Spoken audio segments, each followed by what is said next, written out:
Hey everyone, today I'm inside an abandoned train tunnel, 1,200-foot tunnel in the winter time, and there is icicles absolutely everywhere in this tunnel. There's these big pieces of icicle that fell everywhere, and they're massive. See my shoe? They all fell down yesterday when it was 60 degrees. Today it's only going to get to 40, but it went way below freezing last night. So this stuff, there's a lot of new stuff in here as far as icicles, and they are massive. Some of them are 20 feet tall, like this icicle.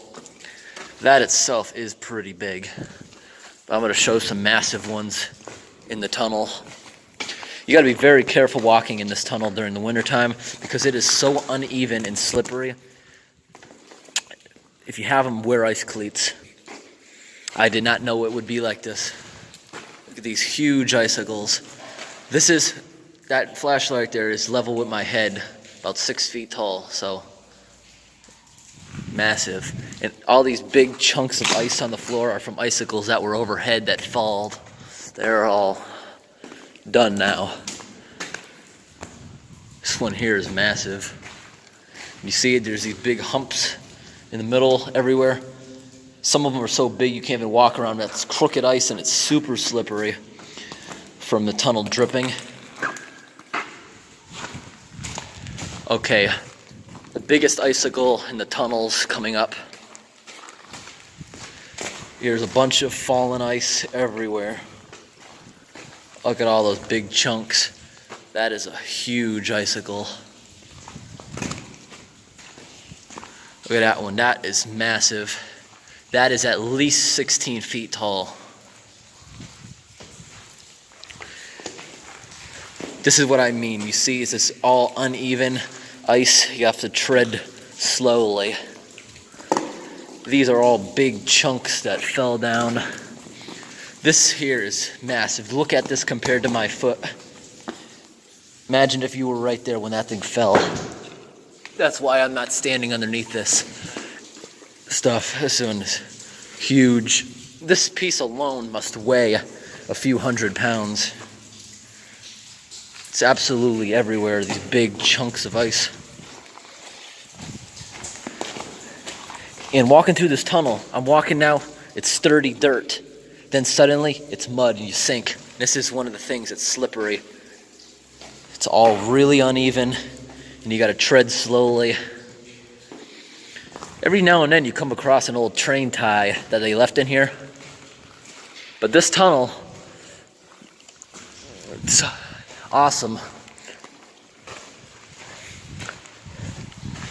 This here is another gigantic icicle. I'm gonna walk up next to it. This is how tall I am. Right here. This is level with my head. And it goes all the way up there. About 3 times as tall as me.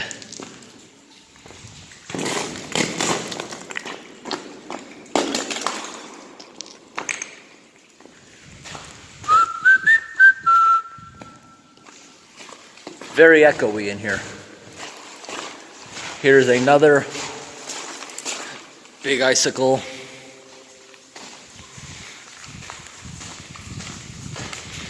Look at all the ice here on the floor. It's really dripping. This tunnel, in these parts where it's dripping, it is the worst. It is so slippery, walking on wet, uneven ice.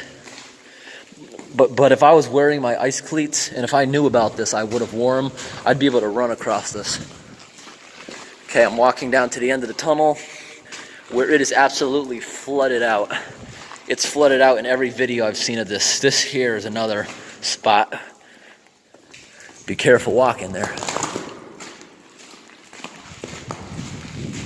Okay, this is the end of the tunnel. The beginning of the tunnel, there's about a couple hundred feet of concrete before you get to this rocky mountain stuff. This end, there's only about 15 feet.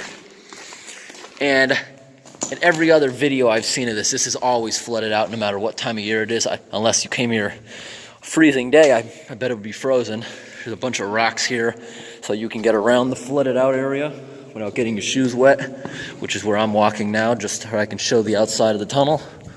There's a little arch further up ahead, which is for the road, if you want to enter the tunnel from the back end.